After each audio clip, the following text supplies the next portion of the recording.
Cek. Oke. Assalamualaikum warahmatullahi wabarakatuh.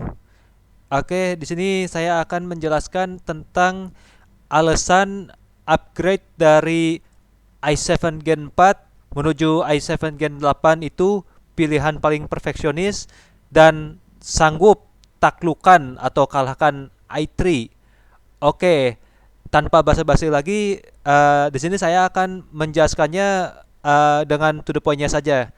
Oke, yang pertama di sini ada hasil perbandingan benchmark CPU-nya yang ada di situs user benchmark yang ini. Oke, jadi yang pertama di sini i7 8700 ini Gen 8 dan yang sebelah kanan itu i7 4790. Nah, ini hasilnya dari peringkatnya saja kalau i7 Gen 8 bisa tembus sampai 176. Itu peringkatnya sih. Nah, kalau untuk i7 yang 4790 atau Gen 4, dia hanya tembus sampai 386. Nah, ini apalagi kalau untuk gaming i7 Gen 8 ini bisa tembus sampai 87%. Untuk desktopnya 89%. Dan untuk workstation-nya bisa sampai 78%. Dibandingkan i7 Gen 4, dia cuma memiliki gaming sekitar 71%, desktop hanya 75%, dan workstation-nya 58%. Nah, makanya ini alasan kalau upgrade dari i7 Gen 4 ke Gen 8 itu pilihan paling perfeksionis karena inilah secara kualitasnya. Nah, oke, ini apalagi kalau untuk upgrade. Ini misalkan mungkin mau upgrade VGA nih, ya dari berbagai macam merek nih. Misalkan mau di-upgrade ke RX 580. Nah, dipasangkan ke i7 Gen 8, ini hasilnya jadi 0%. Hambatannya sekitar 0% dalam menghadapi resiko bottleneck. Nah, ini sangat cocok untuk digunakan dalam kebutuhan gaming. Ya antara i7 Gen 8 dan RX 580. Nah, kalau misalkan dipasang lagi, ya maksud saya kalau misalkan upgrade ke RX 5500 XT, ya ini dipasangkan ke i7 Gen 8. Nah, ini masih sama seperti RX 580 secara kualitas.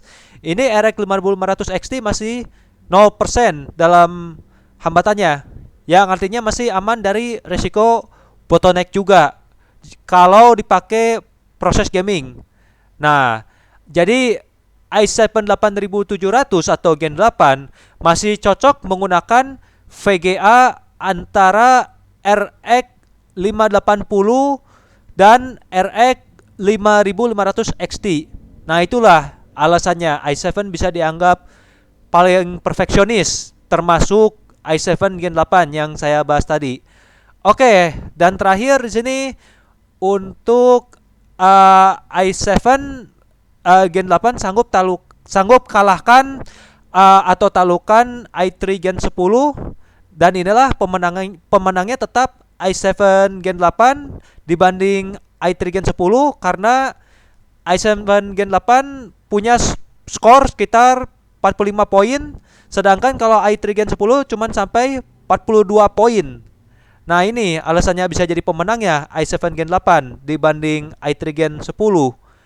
Oke. Nah, ini alasannya. Karena i7 Gen 8 lebih baik daripada i3 Gen 10, jadi dia itu punya kecepatan CPU-nya sekitar 33,33%. Nah, jadi kalau untuk thread-nya sih i7 Gen 8 dia punya 12 thread dibandingkan i3 Gen 10 cuman ada 8 thread. Nah, untuk kecepatan turbo clock-nya kalau i7 Gen 8 bisa tembus sampai 4,6 GHz dibandingkan i3 Gen 10 cuma sampai 4,3 GHz. Oke. Nah, sedangkan kalau untuk kayak ini higher Cinebench-nya, Cinebench R20 yang pakai multi. Nah, i7 Gen 8 dia itu bisa tembus sampai 3547 dibandingkan i3 Gen 10 cuman sampai 2284. Nah, itulah i7 Gen 8 bisa jadi pemenangnya daripada i3 Gen 10. Nah, itulah yang saya bahas tadi, bisa sanggup taklukan atau kalahkan i3 Gen 10 jika menggunakan i7 Gen 8. Nah, inilah yang saya sebut tadi di situs versus. Nah, yang tadi untuk VGA dari situs PC Build.